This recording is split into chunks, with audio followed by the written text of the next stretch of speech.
Miami, Miami, Miami, Miami, Miami, Miami, Miami, Miami, Miami, Miami, Miami. It feels like Miami. Welcome to the Miami Heat Beat Postgame Show. I'm your host, Giancarlo Navas, and with me today is no one, because I'm the only one alone on Valentine's Day at our company. Everyone has spouses or dates, and they're like, "Gee, you got this. You're alone. You're all by yourself." So I'm here with you guys, with chat, vibing after a Heat win.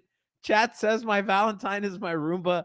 My Roomba is the only person that I know will stand by me. So I'm here. It was funny because I originally had said, I go, how funny would it be if we just I just do the Valentine's Day post-game show alone? That'd be funny, right? Haha. And then everybody kind of last minute is like, yeah, the significant other, kind of said no, so I can't come and stuff like. So here I am, guys. Heat win. Big win here. The Miami Heat beat the Sixers. They close out the road trip undefeated.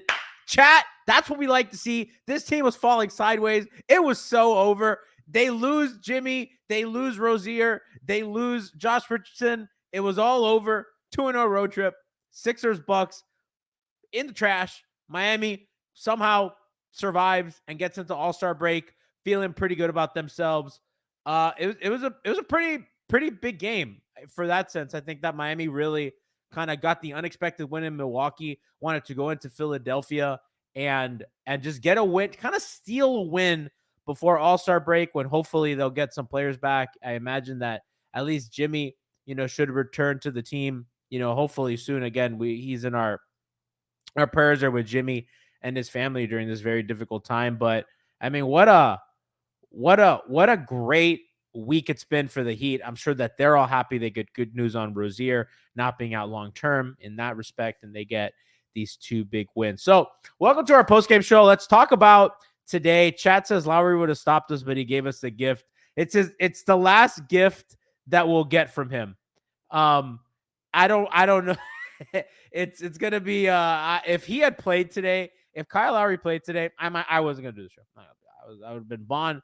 You do it today. I can't show my face after my man is playing against us. I couldn't do it. Everyone was asking me, how do I feel? I said, I don't feel. I haven't felt real emotion since. I haven't felt anything since. I've been a husk of a man, an absolute husk of a man. And yeah, so we're going to talk about the game. We're not going to talk about people that didn't play. We're not going to talk about people that aren't here anymore. We're going to talk about the game at hand. Guys, Duncan Robinson continues to impress. Duncan Robinson continues to be a guy that it's his most complete season in the league.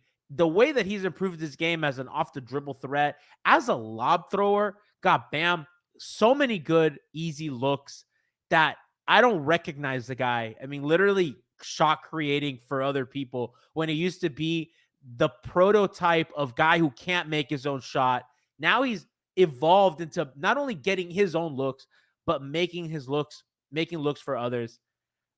At some point, he hadn't missed a shot until late in the fourth quarter when he missed that runner off the glass. That, I don't know if you saw, he was upset when he didn't hit that runner. He missed a runner, then he's kind of fighting to get offensive rebound. After the play dies, he's like, fuck. You know what I mean? Like, he looked mad that he didn't get that, because I think in the back of his mind, he knew that he was perfect, and he kind of took a late clock runner. It's funny because he did hit a three later in that possession to stay perfect from three. Kyle in chat says Jaylen Brown created a monster. This man has not been the same since. It's the John Wall. I ain't never ever seen you act like this before. So again, I have no words for what he's doing. I thought defensively he's been fine. He survives, and I think that that's all you can really ask of a guy at that level. He's not going to become a defensive stopper, but please just don't make it. Just don't ruin our lives. And I think he's been okay. But the shot creation on offense, the run stopping, the timely threes. And I don't know, chat, it's difficult to like really make an assessment on why he's playing better. If it's, I saw some people suggest that, hey, fewer cooks in the kitchen, Rozier's out, Lowry's not here, and Jimmy's out.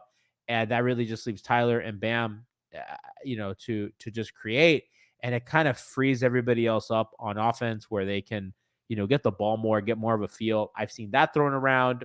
Obviously, they got to figure it out. And I think part of it is, he's just shooting better again. And when he shoots better, he just looks better. I think shooters are like that. He was in a little bit of a slump. And I think kind of the Jalen incident maybe woke him up a little bit, although he did play well in that Boston game. So, hopefully Duncan can continue this run of play, because in reality, guys, they're going to need that. They're going to need that little bit of offensive juice to kind of keep them going forward, to keep them surviving. Right. So I'm just happy for him. He's shooting 40% from three this year, even after a slump has stayed. I don't believe that factors tonight into it. So he's been absolutely incredible. So I just want to give, Duncan his flowers. And I want to give chat their flowers. We got Chief Dumologist resubscribed with Prime. We have the Leches Commissioner resubscribed at tier 1. It's their 2-year anniversary of being subbed to MHB. So we love you. He also says Kyle found out he got to pay for the vending machine at the Sixers facility, like Dave Justice and Moneyball, and poisoned their whole game for it. So not ready to see that guy in that uniform. But alas, we move on. JG says, when Jimmy's out, the pecking order just makes so much more sense, because you never know if you're going to get passive or aggressive Jimmy in the regular season. I actually agree with JG a lot. And I was thinking about that today. I was thinking about like Jimmy not being in the lineup kind of makes everybody know their role really, really well. And it kind of puts everything in line. Their team makes a little bit of sense. Now, they don't have the upside of a guy like Jimmy Butler. And they're, if you play that for 82, the nights where they have cold shooting, they have no other recourse, and it would just look horrible.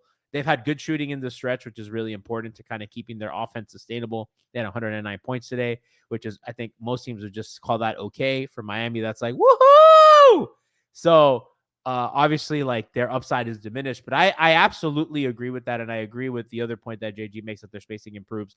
Everybody just kind of has a role. I think that that's not an accident that there's more cutting when he's not on the floor. I just think that there's more room to cut, because Jimmy oftentimes is in the dunker spot or cuts or occupies those spots. And if he's cutting, then other guys can't cut, and you can play more shooters when he's there. So it's just makes a lot of sense for a guy like Jimmy, when he's not in the lineup, that sometimes it looks better. Now, that's not to say that they're better without Jimmy, because I would never say that. But I do think that it just kind of has that effect of guys know their role a little better. And I think that there's a little something to that. Let's talk about Bam, bro, because he continues to play well. He, today, 23, 14, 4 with 2 steals, shot 64% from the field, 9 of 14. That's a number I need to see improving lately, because I think his field goal percentage has not been very good this year. And that is just big time for them. He shot 5 free throws, led the team there. They only shot 15 as a team. Not enough, in my opinion. Herro got 3 free throws. I know that there was that stat going around that he hadn't shot a free throw in a month. So, good, I guess. Right. But they need more from both of those guys from getting to the line. I mean, Martin got a pair, Highsmith got a pair, and Jamal Cain got a pair. And that's just simply not good enough if you're trying to win these games without Butler. But man, let me tell you, Bam, again, defensively, I think he's just as good as anyone in the league. They ask him to do a lot of things. Miami's rebounding today was, in particular, the second half, absolutely sensational. Miami out rebounds Philadelphia, and on the offensive glass, I'm gonna get the number right, because I know in the second half they had like 10 offensive rebounds. For the game, they had 11. Philadelphia had 6. So Miami, not a good offensive rebounding team, was really able to get to the glass and hit the glass. And that's just a difference maker. Now, guys, I think of the Memphis Grizzlies from a few years ago, that their offense they actually had a really good offense. And the reason why they had a really good offense was because their offensive rebounding. And I believe the Knicks in the playoffs were like this too, that the offensive rebounding really buoyed their otherwise mediocre offense. And I think if Miami can really focus on crashing the glass, getting those guys, getting extra shots, you kind of give your offense a little life when you're missing guys like Jimmy in Rozier that you otherwise wouldn't have, because we know that they don't have kind of the downhill talent for that. And yeah, so that's a huge, I think that's just a huge win for them. As I take a sip of water. Listen, you guys don't understand. It is difficult to talk by yourself. Like, I've been talking for 11 minutes, right? Like, straight. And it's difficult to talk and your mouth gets dry. You got to take a sip of water. So I apologize. I may do that a few times. I'm by myself today. Valentine's Day show alone. At least I have a trip tomorrow. I'm going on vacation. So I get to, at least when I get off of here, I get to pack. That's a fun thing not to do alone. But yeah, all by my lonesome tonight, celebrating Hallmark Day. Chat says, what are we saying here in chat? JG says Bam really does it all. There's some things that he needs to clean up on offense, but he's a beast. I agree. I mean, I think that's been kind of the level of play. Tyler Herro is another guy tonight that showed the fuck out. And again, he had some, he started the season off really strong, had some struggles, comes back, looks really good.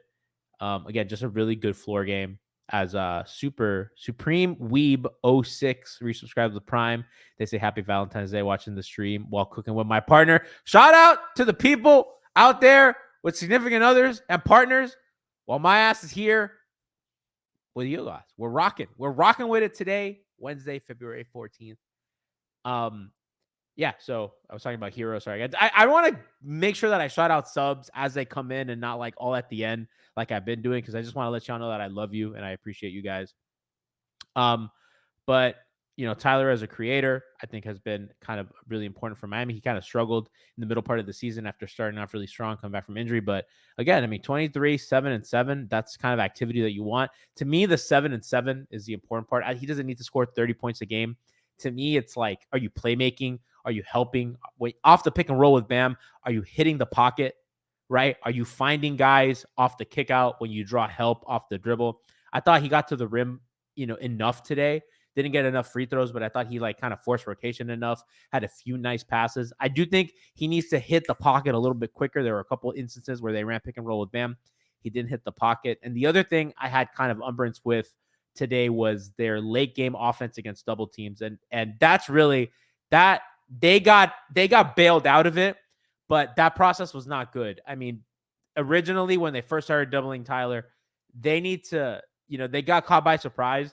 But after that, you got to know. And like Bam catching the ball, immediately getting doubled, there was no plan to help him. And then Tyler kind of gets the ball, does a little, they're going to double him. He spins away from the double, takes a three with 9 on the shot clock. I'm like, no, you can't take that, And again, they got lucky because Bam got the offensive rebound, but you can't do that. You don't need a 3. You're up. A 2 ends the game.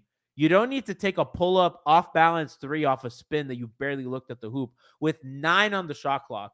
Bam had the goaltending that, big dog, you just got to let that go.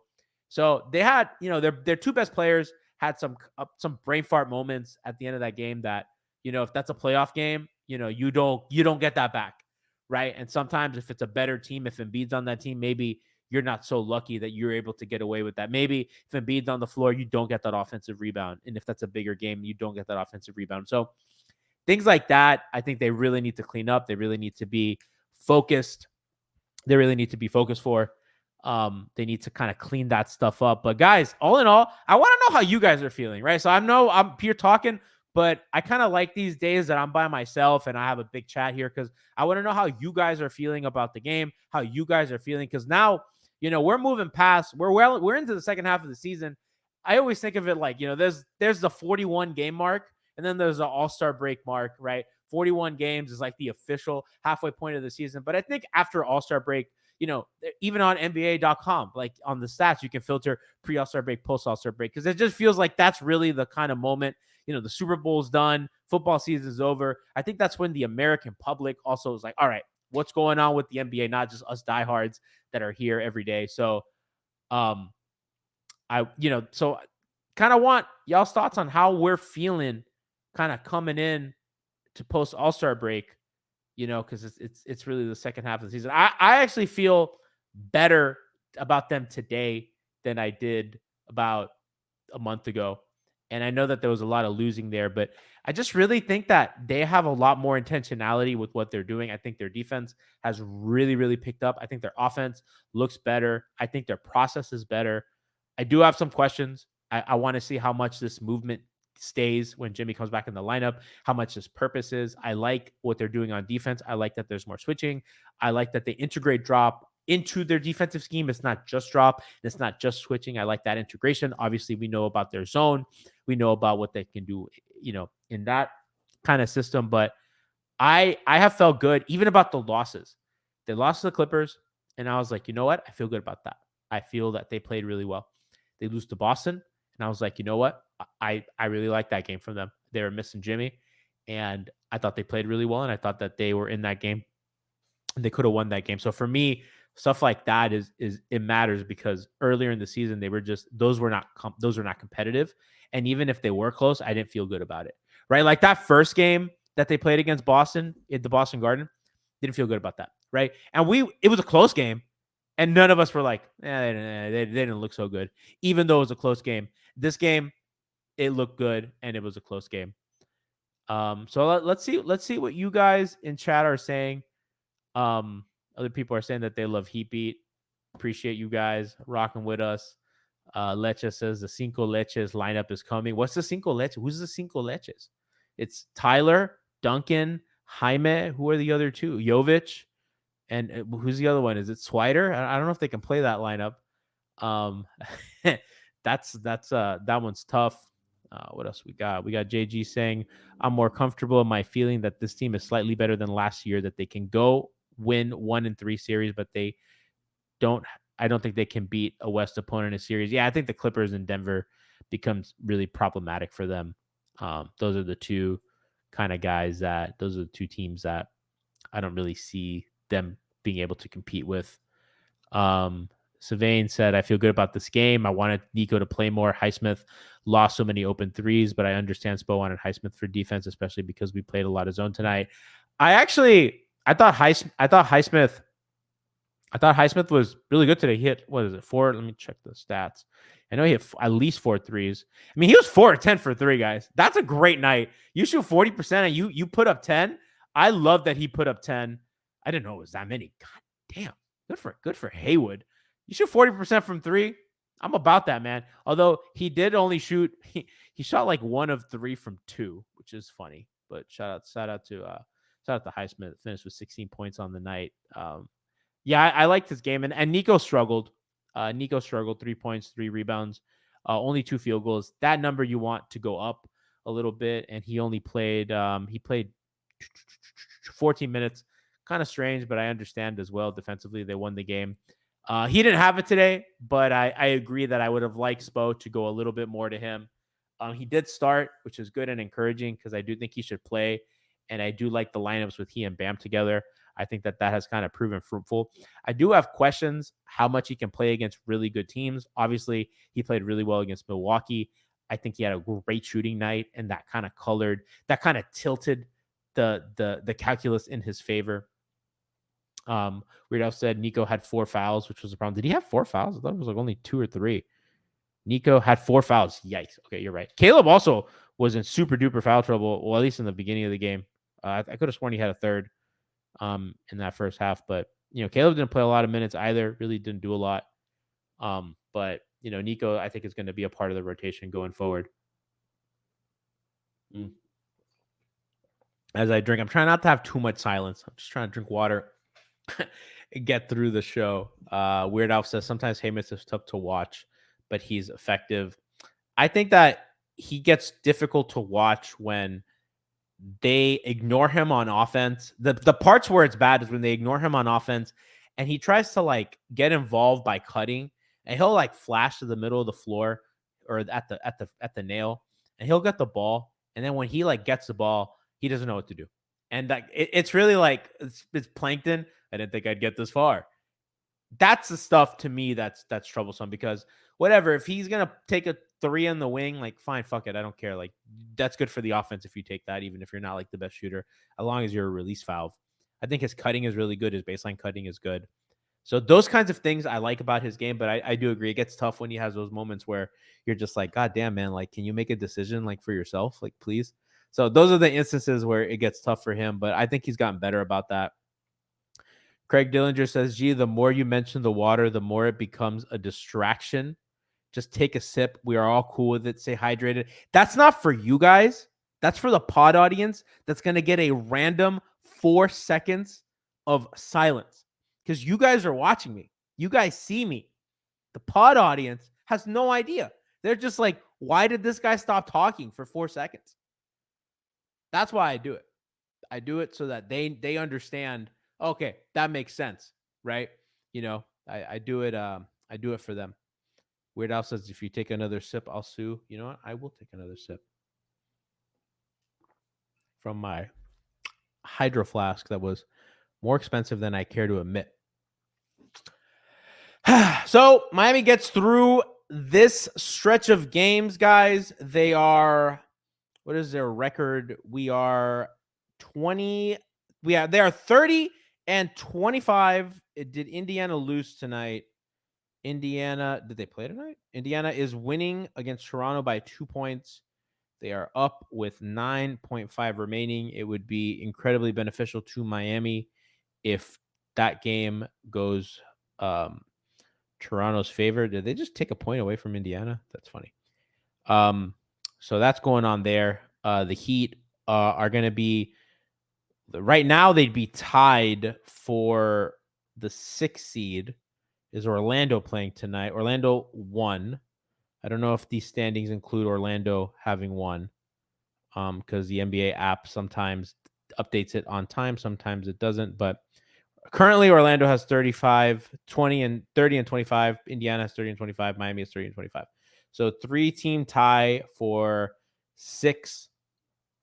New York is 3 games in front, so that's actually a doable kind of gap to close if you're Miami. I think if you're in the East, you want to get into that 6th spot.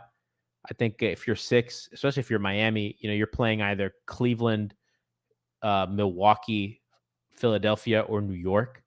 That's incredibly favorable if you're Miami. I saw a poll going around, like, who are you most scared of in the East? And two of the two hot biggest answers were Milwaukee and New York. I'm not scared of the Knicks at all, bro. Absolutely not. They played the Knicks in the first round, even if it's a road series. I take the Heat. I take Heat in 5. I don't know what to tell you guys. Weird Al says I want the Bucks again. I would not mind the Bucks. I think ideally that's probably the most likely. I mean, the Cavs as well. I don't think Philly's going to be able to get a home seed. I think it's going to be pretty tough. I mean, what's Philly's record in their last 10 games? It's been pretty. They're 3-7 in their last 10 games. That's after having won 2 in a row. So it's been pretty rough for the Sixers, and I imagine they're going to be in free fall until Embiid gets back, which we don't know when that is. So Craig Dillinger says that the Pacers won. So they are in sole possession of the 6th seed at 31-25. Miami is tied for 7th, half a game back of Indiana. I don't believe Indiana plays tomorrow. Miami obviously doesn't play tomorrow. The games tomorrow are Milwaukee, Memphis, Golden State, Utah, Minnesota, and Portland. The Joe Cronin Blazers, he can go straight to hell. So that's where we're at, guys. I think that's listen, to me, that's favorable. I think you got to make that mad dash for 6. If you can get to 5, I guess, but if you get to 5, then you get a second round date with the Celtics. I don't know if you want that if you're the Heat. I know that they as an organization don't really care, but it's absolutely something that that's going to be something that I'm sure that, you know, you have to think about, right? Like, you know, you want, you know, if you want to prolong that to the conference finals, you prolong that to the conference finals. But I'm pretty sure that they're going to have the confidence that they could just beat anybody. I mean, they did it last year. They went through the Bucks, who had won, what was it? Was it 59 games? Was it 60 something games? They won a ton of games. They beat Boston in the conference finals. You know, they beat an upstart New York team. Like, I don't know. Chat says they'd rather play the Bucks in the first round. Weird Al says rather play the Celtics early while Jimmy is healthy. That's also a good point. Sylvain says I'd rather place the Bucks in the first round again. Back at the 7 for the Heat, says Jablanco. So What's your preferred first round matchup? I think a lot of people are going to say the Bucks. If you can't get a team like, if you have to get like one of the top seeds in the East, what's your preference as we start to kind of get ready to get out of here? Chat's just saying doesn't matter, Heat in 5. I like that attitude. What are we saying? Okay, people are just saying Bucks. People just feel Bucks, Cavs. I think the Cleveland matchup is going to be like pretty good for them. Cavs don't really move me one way or the other. We get the Max Strus Bowl. Craig Dillinger says Cavs, Bucks, Knicks, Celtics in that order for the first round. I actually agree with that. Sylvain says Doc screaming, "Come on, guys!" of all time, looking clueless as well. That's funny. Torre Miami says Celtics because it would be more based to beat them in round one. It would be based to beat them round one. I would like that. I do think that Miami should get out of the play-in by all means necessary. Absolutely. If not, 7th seed is okay because you avoid Boston in the first round. And that's kind of where I'm at, guys. I think Boston's a team that you want to play the least. And everybody else, fuck it, we ball. And that's kind of the part about this team that if Jimmy plays at a certain level, you know that they're going to be able to contend. Boston's really good this year. And even they don't scare me. They don't scare me like that. They do not put the fear of God in me like they used to or like they ever have, really. Like, I know that they're really good this year, but I'm just not that worried. Not that worried. Yeah, guys. So my webcam did go out. Chat loves to say. Hope y'all had a good Valentine's Day. Hope you have a good All-Star break. Kind of give you a little bit of updating on the programming. Bon, I think, is gonna host a pod early next week. And then Tiffany is going to do a mixed bag sometime next week. I believe Wednesday. I think it's planned for Wednesday because I think Miami plays on Thursday. I don't remember. So that's the content plan next week. So we will be on. I will be on vacation in San Francisco. Well, I'll be going to San Jose and then also San Francisco. I will be playing at Genesis. Tune into your boy. I will tweet out if I play a match on stream. So support me. I have not practiced all week. Weird Alf says, "Why are you censoring Jablanca? Let him host." John Jablanca lives in a weird time zone. And unlike Dan from Miami Heat UK, John Jablanca is not about that action and stays up for the games. That's all I'm saying. That's all I'm saying. So, chat saying enjoy my vacation. I hope so, guys. I gotta keep it real. I haven't planned a second for it. I've been so busy. I started school again. So it's been a lot of work having 3 jobs and taking 2 classes at university again. Having homework in my 30s is something, and I'm learning how to do things that I've never done before, including coding. So it's been a ton of work, and I'm trying to get all my projects done before this trip. The Heat have also had a busy week. We had this back-to-back. I've been on both days. We did a pod on Monday. I think they also played on Sunday as well. So I've been just like really, really busy with homework and Heat Beat and my other 2 jobs. So it has been a whirlwind. I haven't even practiced for the tournament I'm going to enter this weekend. I've played very, very little this week because I've been trying to do it. Weird Elf says G's taking a coding class, like an oxy coding. No, like a web coding class. You know this because I've texted you about it. Chad asks, what am I studying? I'm studying digital media. Well, I'm finishing. I have 2 degrees that I'm studying. I do a women and gender studies degree, and I am also doing a digital media degree right now. I'm finishing my digital media degree. One of the courses I have to take is web design, and I've never coded before.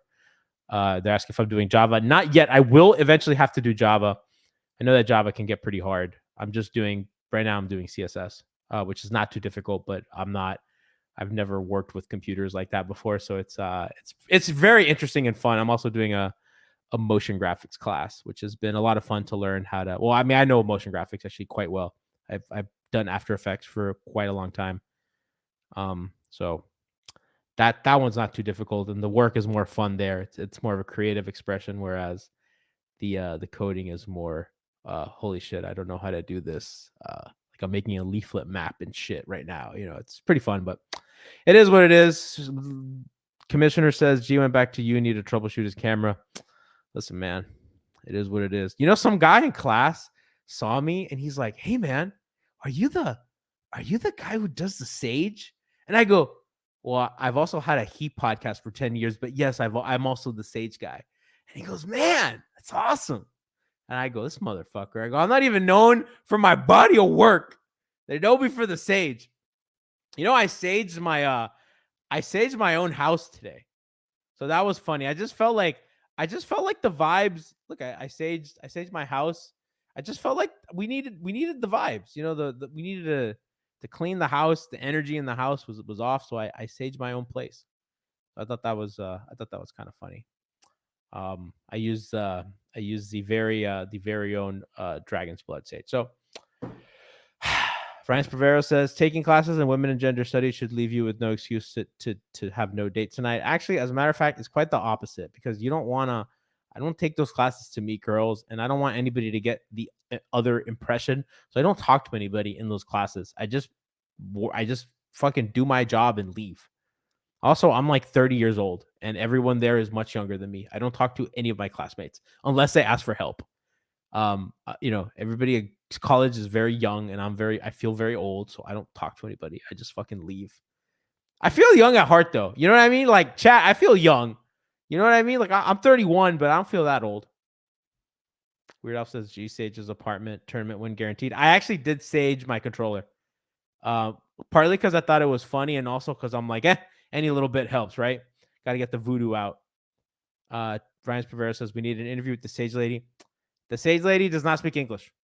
That's not going to be a good interview. I mean, and my Spanish is good, but I don't think it's podcast good. I remember I went on a Spanish Heat pod. It was awful. And I speak fluent Spanish, but I don't know like basketball jargon. So it's like, I didn't know how to say like pick and roll. I didn't know how to say like pocket pass. You know what I mean? Like, I don't know how to say that. I don't know how to say assist in Spanish. You know what I mean? Like, I don't know how to say like any of that shit. Like, how do I, Spain pick and roll? You know, like what do I say? You know, they ran España. Like, I don't know, bro. That was tough. So it's what it is, guys. So yeah, so that's kind of the plan for next week. I love you guys. It's been another fun half of a season, our 11th year at Heat Beat. And we'll stay in touch, people. We'll make sure to tune into Bond's show next week. Make sure to tune into Mixed Bag next week. And have a wonderful rest of your week. Enjoy All-Star break. Steph or Sabrina. And yeah, peace.